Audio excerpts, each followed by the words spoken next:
It leads of complicity to become very, very real. I guess it makes me ask the question about how jaded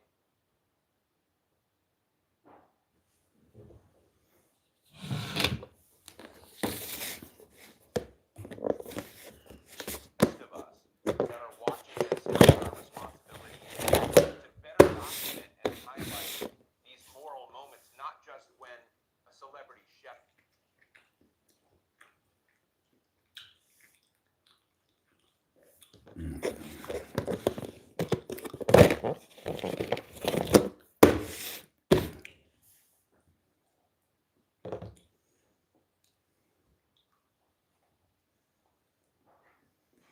Surely a tragedy. There is no any crime. There is no question about that. But it's also part and parcel of a very complex, intricate criminal scene, which I couldn't describe otherwise than a genocide implemented with modern means and methods of warfare. Um, it's interesting that the fact of having international skilled brought the attention back to the fact that and no one is safe in Gaza, including humanitarian workers. There are over 190 humanitarian workers who have been killed in Gaza in the past 6 months alone. 175 of them are UN staff members. So, and the fact that there are no many foreigners there has created this sort of alibi. Yeah, but in any case, they're Palestinians.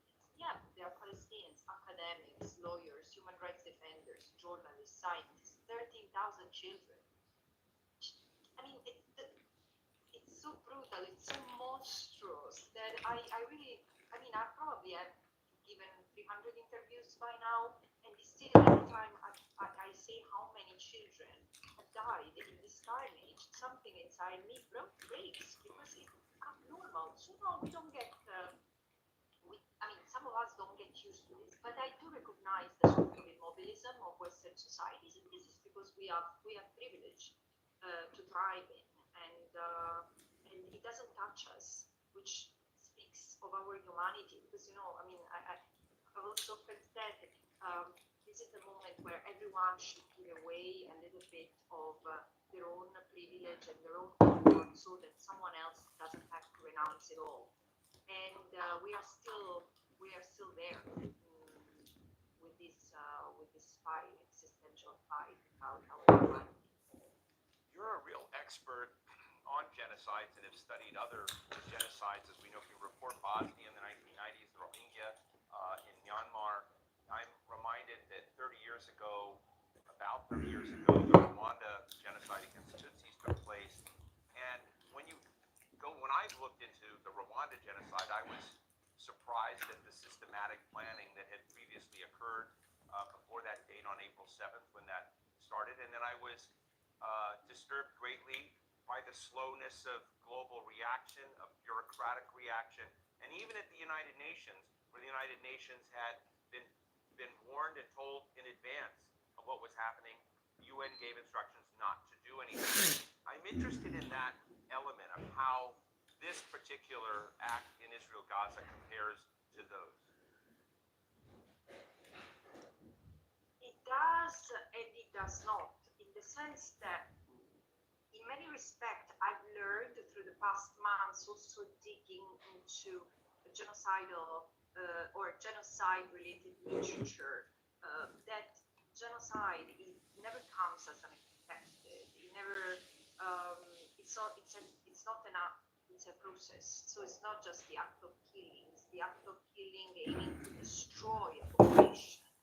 And there were writing on the wall, so to speak, in the case of the relationship between Israel and the Palestinians. In this respect, probably it's not different. The level of dehumanization, the role that has permeated the political sphere, the role that the media has played is significant in portraying a given narrative. But here are the differences. I mean, this genocide, as the legal team of South Africa aptly said, is the first that is documented by real time. This is quite unique. So there was not a month delay between the occurrence of a genocide and the act of the realization of it at the level of public opinion. So it's yes, what you said is true. The UN were unable to prevent the genocide in Rwanda. The UN were unable to prevent the genocide pretty much everywhere, including in Myanmar and in Bosnia and Herzegovina. Maybe not they have in other cases, but not this one for sure. And what is shocking is that in this particular case, there has been an amplification of Israelis' political rhetoric, the justification of the war, the existential threat represented by the Palestinians, the fact that this was an anti-Semitic attack. But I mean, true that there were some anti-Semitic sentiment, but I don't think that the hatred that might have fueled the attacks against Israeli civilians is generated by anti-Semitism. There is no evidence of it. Rather, there is evidence of the contrary, that they have reacted against Israel as an occupying power and as an apartheid state, which doesn't justify the crimes, of course, but helps understand the context. And so there has been also the role of Western media in sort of sanitizing the language, and still they keep on doing that. With 33,000 Palestinians killed, 70,000 missing, probably are dead under the rubble, they keep on talking of famine looming on Gaza. Well, this is a man-made starvation. It's intentionally caused, and so the catastrophe has sort of an authorship in Gaza, and there is not enough integrity and moral courage to denounce it. The State Department spokesman Matthew Miller kind of attacked you and said the United States did not support your appointment, said that he characterized some of your comments as anti-Semitic in this. I've been trying to sort of navigate what is a more constructive stance and engagement strategy for the United States in this than what we've been seeing. And what do you do given the kind of statements that we heard from Matt Miller about your work? I found the U.S. spokesperson's comments about me so obviously predictable for someone who doesn't have argument, and even his body language was telling, I don't know what to say, so let me blame her because it's so convenient. This is how I read it. And so, I mean, he's been completely lambasted on social media. He's received letters and requests for resignation by many, including authoritative intellectuals and Jewish scholars. And so, it speaks for itself, and it's the usual rhetoric of throwing the allegations of anti-Semitism at anyone who dares criticizing Israeli practices. Do I have the time to engage with this kind of behavior? No, I don't. At the same time, the fact that it comes from a U.S. official, by the way, an official of a government. Hello, my friends, all of you. I am greeting you here and welcoming you, and thank you very much. You are all great. I thank you all. I hope you all fine and doing great, whether they are a night for you or maybe a day, maybe evening, morning, or I don't know what time you are in and where are you watching me. The number of attacks against me has increased.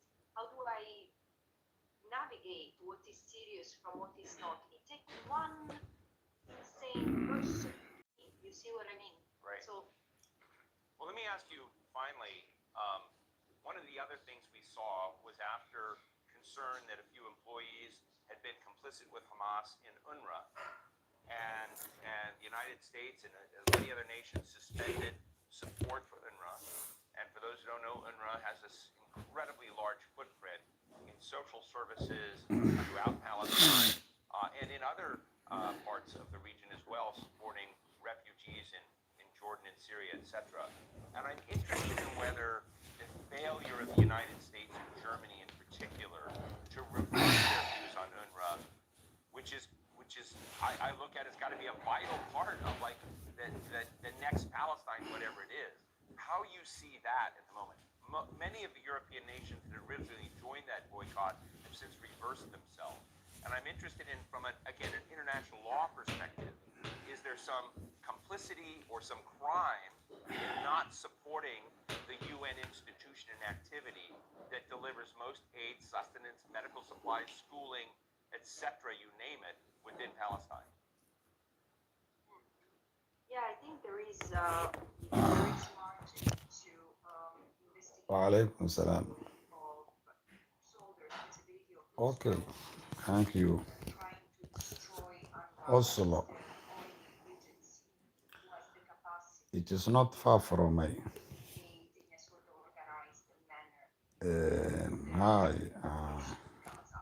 The reason why Some. WCK was Okay. delivering Okay. from the sea is وعليكم السلام. of Israel's continuous Where are you watching me, attacks my on friends? which has been amplified by member states who have irresponsibly suspended I would like to know wherever you are. I know which city. If you say city, I know where it's. who has a track record of lies after lies after lies. But even if the allegations were confirmed, Nothing. I'm not talking about nothing. waxba ma ka hadlayo. Clear, I would like to know where are you watching from me? what was the responsibility of the agency? Which city are you in? And which city are you living now? Hello, my friends, and you are welcome, all of you. All the more as this decision to suspend funding to Alhamdulillah. after the International Court of Justice Alaikum salam. issued its provisional measures asking for unfettered humanitarian aid, which again could only be delivered by UNRWA. So yes, But, it was effect for most concerned. Well, listen, this has been a sobering conversation, but we'll have to leave it there. Fantastic. okay, yeah, I know. I could. Oslo, Norway. Okay, now. Thank you for sharing your thoughts with us today. Okay, still watching from you. But I see. No, no, no, no. I'm not tired. I'm just resting in my sofa. You know, like I was tired, Alhamdulillah, but I rested and I read Quran, Alhamdulillah, and I pray and I ate dinner. So I am resting. I'm laying down only to rest. So guys, wherever you are, there are no red lines, and morality isn't a factor. The bottom line is that there is no bottom line until Israel's onslaught ends. Maybe then a reckoning will begin, and that, sadly, is the bottom line. Alhamdulillah, Alhamdulillah, Alhamdulillah, Alhamdulillah, Alhamdulillah, Alhamdulillah, Alhamdulillah, Alhamdulillah. So, how was your vacation in the Seychelles? So what do you?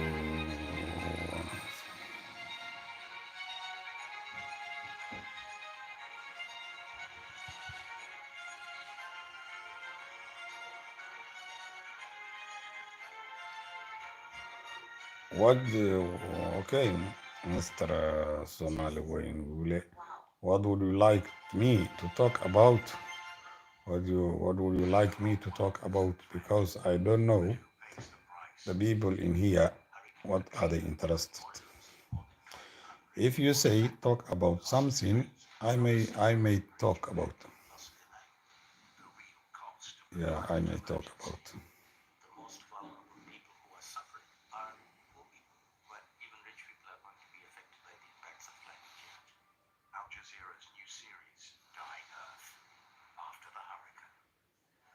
Now is the time to be direct. The creation of a humanitarian crisis is a tactic.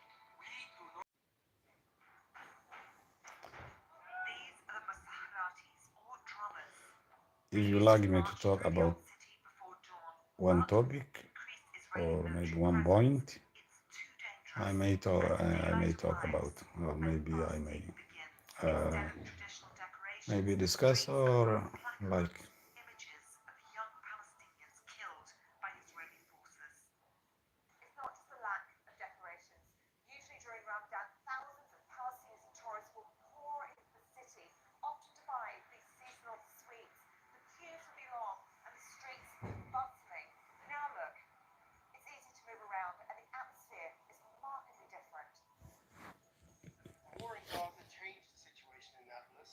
We had 70% more business before. North and south of the Strip.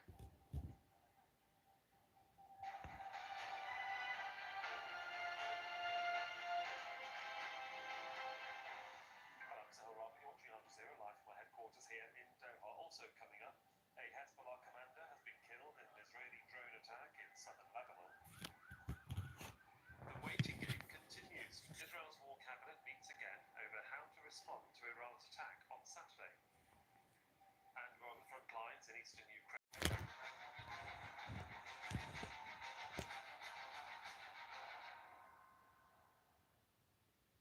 It's 2000 hours GMT, that's 10 o'clock in the evening in Gaza, where Israeli forces are continuing attacks on Palestinians across the Strip. At least 20 people, including children, have been killed in Israeli strikes in central Gaza. Witnesses say